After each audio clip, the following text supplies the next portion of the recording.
আসসালামু আলাইকুম। আমরা এখন দেখব হচ্ছে এলআর এফডি মেথড। এই এলআর এফডি মেথডে আমি এই কম্প্রেশন মেম্বার অর্থাৎ কলামটা কেমনে ডিজাইন করব। তো এখানে একটা বিষয় আমরা একটু কারেকশন করে নিই। প্রথমে এটা ধরেন W12 সেকশন ধরি, হ্যাঁ, কারণ বাকি ম্যাথগুলো সবগুলো এখানে W12 সেকশন কনসিডার করে করা হয়েছে। এটা W10 সেকশন দিলেও করা যাবে, কিন্তু আমরা ধরি এখানে জাস্ট এটা W12 সেকশন বলছে। ওকে, কারণ এখানে বাকি যে প্রসিডিওরগুলো আছে সবগুলো W12 সেকশন ধরে করছে। ওকে, তাহলে আমরা আগাই যে এটা হচ্ছে W12 সেকশন চিন্তা করি, এবং বলছি কি এটা 36 স্টিল।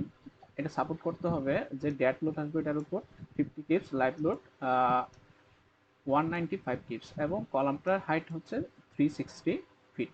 এবং এখানে বলা আছে যে এই কলামটার বোথ এন্ডে টপ এবং বটমে পিন সাপোর্টেড, অর্থাৎ পিন সাপোর্টেড বলার কারণে আমরা বুঝতে পারলাম কে এর ভ্যালু 1। যদি ফিক্স সাপোর্টেড বলতো বোথ এন্ডে কে এর ভ্যালু হইতো 0.5। ওকে, এরপর আরেকটা কথা এখানে বলা আছে যে an additional support is provided at mid length to prevent buckling about y axis। আচ্ছা, নর্মালি আমরা জানি যখন একটা কলামের উপর লোড আসে, যখন এক্সিয়াল লোড আসবে তখন কলামটা নর্মালি বাঁকতে চাইবে বা বাকলিং হতে চাইবে।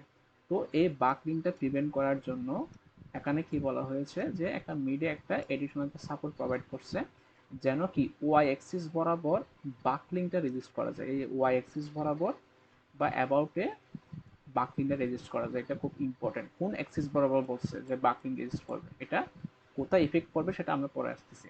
যেহেতু এটা এলআরএফডি মেথড, এখানে পিওর যে ভ্যালুটা বা লোড যে আসতেছে সেটার ভ্যালুটার মধ্যে আমাদের ডেড লোডের জন্য 1.2 ফ্যাক্টর লোড ইউজ করব, ফ্যাক্টর ইউজ করব 1.6 ফ্যাক্টর ইউজ করব লাইভ লোডের জন্য। আর এখানে 195 হচ্ছে যে এখানে যে লাইভ লোডটা আসছে সেটা, কিন্তু আমরা এসডি মেথডে কিন্তু কোনো ফ্যাক্টর ইউজ করি নাই, এখানে জাস্ট ভ্যালুগুলো লিখে দিয়েছিলাম। ওকে, আচ্ছা, এখন হচ্ছে আমরা কেএল বাই আর এর যে রেশিওটা সেটা এজিউম করে নিব 75। ওকে, 75 এজিউম করে নিলাম। এরপর এফ এর ভ্যালুটা আমরা বের করলাম কেমনে, পাই স্কয়ার ই এর ভ্যালু এখানে গিভেন নাই, কিন্তু ই এর ভ্যালু আমরা জানি যে 29,000 কেএসআই, এটা কনস্ট্যান্ট। যদি কোনো একটা গিভেন থাকে তাহলে গিভেনটা ধরবো, যদি পরীক্ষা গিভেন না থাকে তাহলে কি 29,000 কেএসআই আমরা ধরে নিব। আর এখান থেকেই তো দেখলাম যে কেএল বাই আর এর রেশিওটা 75 ছিল, 75 লিখছে, থেকে 50 আসছে কত, 50.88 কেএসআই। তাহলে আমাদের আরেকটা ভ্যালু বের করতে হয় 0.44 এফওয়াই, এটা ভ্যালু আসছে 15.84 কেএসআই। যেটা অবশ্যই আমাদের একটা বিষয় চেক দিতে হবে, এই এফই, এই এফই যেটা বের করলাম সেটা কি greater than 0.44 fy or less than 0.44 fy। কারণ এটা এই চেকের উপর ভিত্তি করে আমার এফসিআর এর যে সূত্রটা আছে সেটা সেটা আমাকে নিতে হবে। কারণ আমরা দেখছি যদি এফ এর ভ্যালুটা 0.44 fy থেকে বড় হয় তাহলে এক ধরনের এফসিআর এর সূত্র, অথবা যদি এফ এর ভ্যালুটা যদি ছোট হয় 0.44 fy থেকে তাহলে অন্য ধরনের সূত্র। সেজন্য এটা আমাদের ইম্পর্টেন্ট, এটা চেক দিয়া যে এফ এর ভ্যালুটা বড় নাকি ছোট সেটা। আচ্ছা, এরপর আমরা সরাসরি এজি রেকর্ডে চলে যাব, কিন্তু এখানে এসডি মেথডের সাথে বেসিক পার্থক্য হচ্ছে এই এসডি মেথড যখন করছিলাম তখন আমরা অ্যালাউবল স্ট্রেস এফ এ বের করে তারপর এজি রেকর্ডটা বের করছিলাম, ঠিক আছে। কিন্তু এখানে কি এই এলআরডি মেথডে আমার কি এফ এটা বা অ্যালাউবল স্ট্রেস কত আসতেছে সেটা বের করার দরকার নাই। ডিরেক্টলি আমি এজি রেকর্ডে চলে যাব। এজি রেকর্ডে যাওয়ার পর একটা জিনিস আমাকে খেয়াল রাখতে হবে, আমরা এসডি মেথডে জাস্ট কি করছিলাম, পি বাই, এই যে এজ রেকর্ড সমান পি বাই জাস্ট কি করছিলাম, এফসিআর করছিলাম। কিন্তু এখানে একটা জিনিস এডিশনাল আনতে হবে, একটা পায়ের ভ্যালু আনতে হবে। পাই এটা কি সেফটি ফ্যাক্টর ইউজ করব, এটার ভ্যালু হবে এই যে 0.9। এটা খুব একটা ইম্পর্টেন্ট বিষয়, এটা অনেক সময় খেয়াল করা যায় না। অবশ্যই আমাকে কি করতে হবে, এই যে লোডের সাথে পাই এফসি আর এটা ভাগ করতে হবে, এবং পায়ের ভ্যালু হবে 0.9। ওকে, আর এখানে কি এফ এর ভ্যালুটা বের করার দরকার নেই, যেটা এই এসডির মধ্যে আমরা করছিলাম। এসডি, হ্যাঁ এই এসডির মধ্যে অ্যালাউবল স্ট্রেস বের করছিলাম। আচ্ছা, এরপর বের করার পর আসছে আমার জি রেকর্ডার ভ্যালু 15.44 ইঞ্চি স্কোয়ার। তো এখন আমাকে ওখানে যে W12 সেকশন বলা দেওয়া হয়েছিল, তাহলে আমি ট্যাবল সেকশন থেকে যাব, ট্যাবল সেকশন থেকে চিন্তা করব W12 সেকশনগুলো একটু নেওয়ার ট্রাই করব। আচ্ছা W12 যাই। আচ্ছা W12 এ আসলাম, আসার পর দেখতে হবে আমার এজ রিকোয়ার্ডটা কত। আচ্ছা এই যে রেকর্ডটা এখানে দেখাচ্ছে 15.44। তো টেবল সেকশনে দেখতে হবে এমন একটা সেকশন চুজ করব যেটার কি এরিয়া আমার এই যে এজ রিকোয়ার্ড যে 15.44 ছিল এটা থেকে বড় আসে। তো আমরা যাই টেবল সেকশনে, টেবল সেকশনে যাওয়ার পর দেখলাম আমার দরকার হচ্ছে কত 15.44, কিন্তু দেখা যাচ্ছে কি এই যে W12 কিন্তু যখন 53 সেকশনটা দেখলাম, এখানে আমার এই কলামটা হচ্ছে এরিয়ার কলাম, এই যে এটা হচ্ছে এরিয়ার কলাম, এরিয়ার কলামে গিয়ে দেখলাম W12 সিরিজের যত সেকশন আছে এর মধ্যে একটা সেকশন এমন আছে যেটা সেকশন কি W12 ইন্টু 53, এই সেকশনের এরিয়া আসতেছে কত 15.60। সো আমি এই সেকশনটা নিতে পারি মানে ইনিশিয়ালি। ওকে, কত আসছে তাহলে W12 ইন্টু 53 এই সেকশনটা আমি চুজ করব, ওই সেকশনটা নিলাম। ওই সেকশনের এরিয়া কত ছিল 15.60 ছিল এখানে, জাস্ট ওরা একটু বাড়াই ধরছে কিন্তু আমি 15.60 ধরলে কোনো সমস্যা নাই, জাস্ট ট্যাবলে যেটা ছিল আমি ওইটাই ধরবো, ওই ভ্যালুটাই ধরবো। আচ্ছা এই ভ্যালুটা অবশ্যই কি 15.44 থেকে বড় আসছে এখানে। তো এখন আমাকে যেটা করতে হবে সেম আগের প্রসিডিওরে বা এই যে আর এক্স আর ওয়াই এগুলো বের করে নিতে হবে ট্যাবল সেকশন থেকে। এখানে দেখলাম এই যে এই কলামটা আমার আর এক্স এর কলাম, এটা হচ্ছে আর ওয়াই ভ্যালুর কলাম, এই যে এই দুটো কলাম। তাহলে আমরা ওখানে দেখলাম আর এক্স এর ভ্যালু 5.15, আর ওয়াই এর ভ্যালু হচ্ছে 2.46। ওকে, তাহলে ঠিক এই যে এই ভ্যালুটা এখানে আসছে আর এক্স এর ভ্যালু আর ওয়াই ভ্যালু, তাহলে ওখান থেকে আমরা যেটা মিনিমাম সেটা হচ্ছে আর মিনিমাম থাকে নর্মালি, আর মিনিমামটা নিলাম।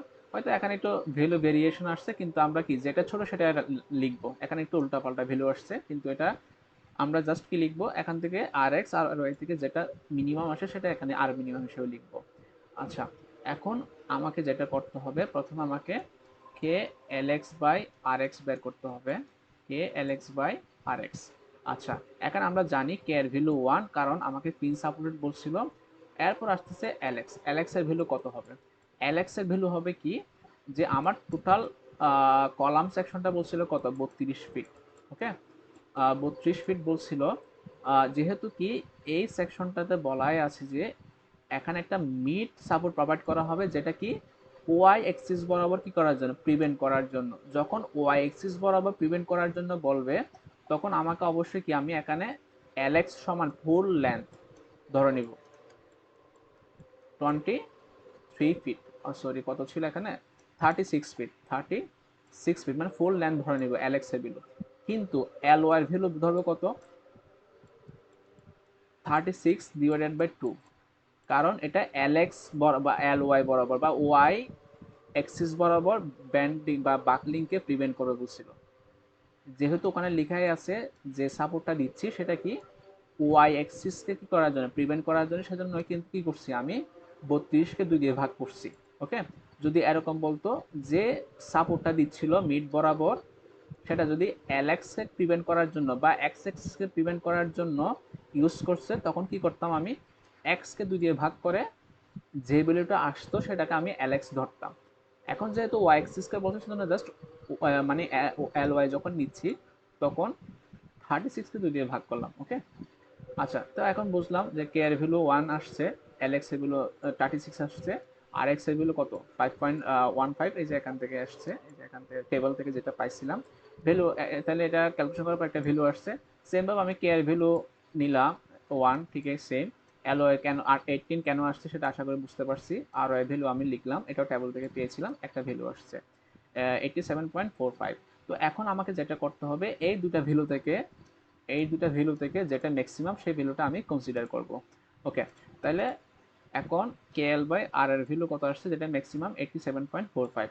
ওকে, এখন আমাকে টিকে আগের মতো এফ ই বের করতে হবে, আবার কি 0.44 এফ ওয়াই বের করতে হবে, কারণ কেন আমি এফ সি আর বের করবো আবার সেম ভাবে ওই যে এফ সি আর, আশা করি এটা অবশ্যই দেখাইতে হবে যে এখানে F E greater than 0.44 FY এই কথাটা বলে তারপর আমি এই সূত্রটা লিখবো FCR এর, কারণ এটা দেখাইতে হবে যে কেন আমি এই সূত্রটা নিচ্ছি FCR এর সূত্র।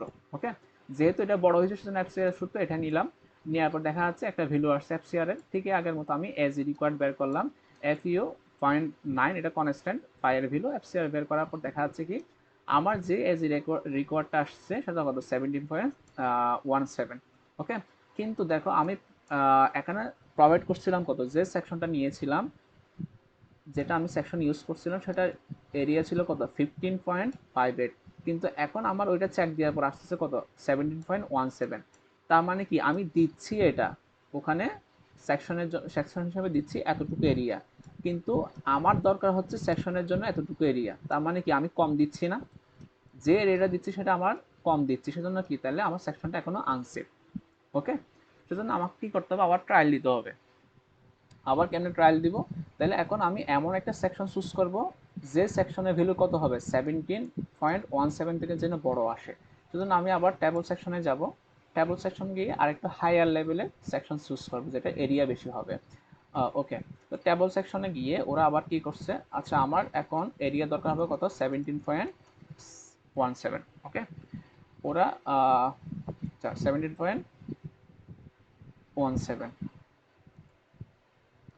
ওকে, ওরা যে সেকশনটা নিল, দেখা যাচ্ছে ধরো আমি প্রথমে নিয়েছিলাম 53, এরপর আসছে ধরো চেক দিচ্ছি 58, কিন্তু 58-এর এরিয়া কত 17 জাস্ট, কিন্তু আমার দরকার 17.17, তাই আমি একটা হায়ার সেকশনে গেলাম, হায়ার সেকশন যাওয়ার পর দেখলাম ওটা এরিয়া কত 19.10। কিন্তু এখন কথা হচ্ছে কি আমার লাগতেছে 17.17, আমি এখানে যে সেকশনটা পাইলাম একটু হায়ার সেকশন 19.10, তাহলে মানে 19.10 17.10 থেকে বেশি, তাহলে আমি কি এটা ইউজ করতে পারবো যে W12 ইন্টু কত 65, ওটা ইউজ করতে পারবো। ওই সেকশনটা আমি নিলাম, তাহলে ওইটার এরিয়া কত ছিল 19.10, তো 19.10 17.10 থেকে বেশি। ওকে, তো সেমভাবে ঠিকই আমি ওই টেবল থেকে এই যে আবার টেবল থেকে কি কি নিলাম, এই RX আর ওয়াই ভ্যালুগুলো পিক করলাম, এখান থেকে পিক করার পর এখানে টিকে RX আর ওয়াই ভ্যালুগুলো লিখলাম, আবার টিকে আগের মতো কে LX কে আর ওয়াই সবগুলো লিখলাম, লিখার পর আবার যেটা ম্যাক্সিমাম সেই ভ্যালুটা নিলাম, নেওয়ার পর টিকে আগের মতো আমি এফ ইউজ করলাম, এফ বের করলাম, আবার কি 0.44 বের করলাম। এগুলো থেকে দেখার পর দেখতেছি কি এটার থেকে কি এফটা বড় 0.44 থেকে, সুতরাং আবার ক্যাপসিয়ারের ভ্যালু মানে সূত্র এটা নিলাম, ভ্যালু আসছে একটা, এরপর আবার এজ এ রিকোয়ার্ড বের করলাম ঠিক আগের মতো, বের করার পর মানে একই প্রসিডিউর বারবার আমি জাস্ট রিপিট করব, সেম প্রসিডিউর। তো এখন দেখতেছি কি আমার এরিয়া লাগতেছে কত 16.47, কিন্তু আমি যে সেকশনটা ইউজ করছি এখানে সেটার এরিয়া কত ছিল 19.10, কিন্তু দেখা যাচ্ছে ঠিক এই মানে সেভ আছে, আমি আমার লাগতেছে 16.47, কিন্তু আমি দিচ্ছি কতটুকু 19.10, তার মানে আমার সেকশনটা ওকে, কিন্তু আমাদের আমরা যখন ডিজাইনার হিসেবে কাজ করব তাই আমাদের দুইটা জিনিস দেখতে হয়, আমরা যতটুকু মেটেরিয়ালস দিচ্ছি বা যা দিচ্ছি সবগুলো সেভ আছে কিনা, আরেকটা বিষয় দেখতে হয় এটা ইকোনমিক্যাল কিনা, যে সেকশনটা দিব সেটা ইকোনমিক্যাল কিনা, এই দুটো জিনিস আমাকে দেখতে হবে। তো এখানে দেখলাম হ্যাঁ এটা সেভ, বাট আমার যতটুকু লাগতেছে 16.47 এর তুলনায় আমি অনেক বেশি দিয়ে দিচ্ছি, আরো ধরো অনেক বেশি দিয়ে দিচ্ছি, হ্যাঁ, তাহলে এটা কি আনইকোনমিক্যাল। ওকে, এটা সেফ বাট আনইকোনমিক্যাল, সেজন্য আমাকে কি করতে হবে, আবার আরেকটা সেকশন আমাকে চেক দিতে হবে। তো এখন চেক দেবো কেমনে, আমার এরিয়া লাগছে কতটুকু, আবার 16 পয়েন্ট, এই যে এখানে এরিয়া লাগতেছে কতটুকু 16.47, তাহলে লাগতেছে আমার 16.47, তাহলে আমি আরেকটা সেকশন চুজ করলাম এখন 1285, এটা কেমনে চুজ করছে যে আমার লাগতেছিল কত 16.47, আচ্ছা 16.47, তো ওরা নিচে এটা যে 16.47 থেকে একটু বেশি 17। ওকে, এই সেকশনটা ওরা চুজ করছে 12 × 58, যেটার এরিয়া হচ্ছে কত 17। ওকে, আমরা টেবিলে দেখছিলাম 17, কিন্তু 17 তুলনায় একটু বেশি লিখছে, এটা নিয়ে ঘাবড়ানোর কিছু না, আমি জাস্ট ট্যাবলে যেটা থাকে পরীক্ষায় যে ট্যাবলটা দেওয়া থাকবে ওখানে যা ভ্যালু থাকবে ওই ভ্যালুগুলাই লিখবো। ওকে, তাহলে সেমভাবে আমি আবার RX আর ওয়াই নিলাম, সেমভাবে আবার কে এল এক্স আর এক্স এগুলো সবগুলো ভ্যালু এখান থেকে পিক করলাম বা এখান থেকে বের করে নিলাম, বের করার পর ঠিকই আগের মতো আমি এই KL/R এর ভ্যালু যেটা ম্যাক্সিমাম ছিল সেটা নিলাম, এই দুটো থেকে 82.60 86.00 06 এগুলো থেকে কি ঠিক আছে যেটা ম্যাক্সিমাম ওই ভ্যালুটা নিলাম, আবার FEটা বের করলাম, আবার কি 0.44 FYটা বের করলাম। ওকে, এখন আবার দেখা যাচ্ছে কি ঠিক FEটা বড় 0.44 FY থেকে। সো আমি কি আবার FCR এর ভ্যালু এই আগেরটাই ধরলাম, এই ভ্যালুগুলো পুট করলাম, এখানে ইনপুট করলাম, ঠিকই একটা ভ্যালু আসছে, আবার কেজি রেকর্ডটা বের করলাম ঠিকই আগের মতো। বের করার পর এখন দেখতেছি কত আমার যে এরিয়াটা লাগতেছে ট্রায়াল দেওয়ার পর সেটা আসছে কত 16.96। ওকে, কিন্তু আমি এখানে যে সেকশনটা ইউজ করছি সেটা কত 17.40। ওকে, 17.40। তার মানে দেখো দুইটা কিন্তু অনেকটা কাছাকাছি, বলতে গেলে প্রায় কাছাকাছি। তার মানে কি আমি অলমোস্ট দিচ্ছি বেশি, আমার লাগতেছে একটু একটু কম। মানে এটা কি এখন সেফ জোনও আসি আর ইকোনমিক্যালও, আমি এখন সেফ জোনও আসি আর ইকোনমিক্যালও আছি। ওকে, তো এটাই কি আমি তাহলে ফাইনাল সেকশন হিসেবে চুজ করবো কোনটা, W12 × 58। ওকে, তো আরেকটা আর কিছু ইম্পর্টেন্ট বিষয় এখন একটু আলোচনা করব, সেগুলো হচ্ছে আমরা পরীক্ষার সময় তাহলে কি করব, পরীক্ষার সময় জাস্ট আমি দুইটা ট্রায়াল দিব। যেমন যদি আমি এখানে বলি জাস্ট আমি এইটুকু ট্রায়াল দিলাম দেখতেছি কি, তারপর আমার আরেকটা সেকশন চুজ করতে হচ্ছে। তাহলে আমার যেটা করতে হবে জাস্ট আমি দুইটা ট্রায়াল দেওয়ার পর যদি সেফ বাট আনইকোনমিক্যাল হলে জাস্ট এটা এই কমেন্টটা করব, safe but uneconomical, need another section অথবা রিভাইজ দ্য সেকশন। তো এটা বলার পর জাস্ট আমি সেকশনটা এখানে সিলেক্ট করে রাখবো, যে কোন সেকশনটা আমি সিলেক্ট করতে চাচ্ছি ওই সেকশনটা জাস্ট আমি এখানে সিলেক্ট করে রাখবো। কিন্তু আমাকে পরীক্ষার সময় আর 3 নাম্বার ট্রায়ালের এগুলো লিখতে হবে না, 3 নাম্বার ট্রায়াল পর্যন্ত এগুলো আর লিখতে হবে না। জাস্ট আমি এই 2 নাম্বার ট্রায়াল দেওয়ার পর এই কমেন্টটা করব safe and uneconomical, need another section অথবা রিভাইজ দ্য সেকশন, এবং সেকশনটা সিলেকশন করে রাখবো। এইটুকু এইটুকু হচ্ছে আমার কাজ। ওকে, আর এই 3 নাম্বার ট্রায়ালটা দেওয়ার দরকার পড়বে না। এখন আর কিছু কথা বলি ইম্পর্টেন্ট, সেগুলো হচ্ছে ধরো পরীক্ষার সময় আমাকে বলছে কি ওই যে এডিশনাল যে সাপোর্টের ব্যাপারটা আছে না, যে বলছে এই যে বাকলিং রেজিস্ট করার জন্য মিডলে একটা কি দিয়েছিল, এডিশনাল সাপোর্ট দিয়েছিল। আচ্ছা, এখান থেকে একটু দেখাই প্রশ্ন থেকে,